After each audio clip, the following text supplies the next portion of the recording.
हाथ में पकड़िए, ऐसे करो बस। नीचे वाले पाँव को सीधा कर दो।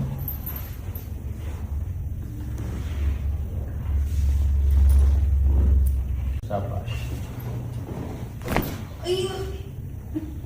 नीचे वाले को सीधा कर दो।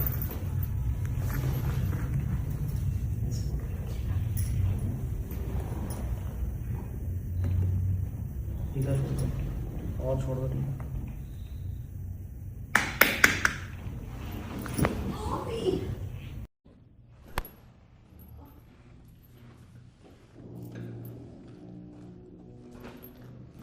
सीधा लेट।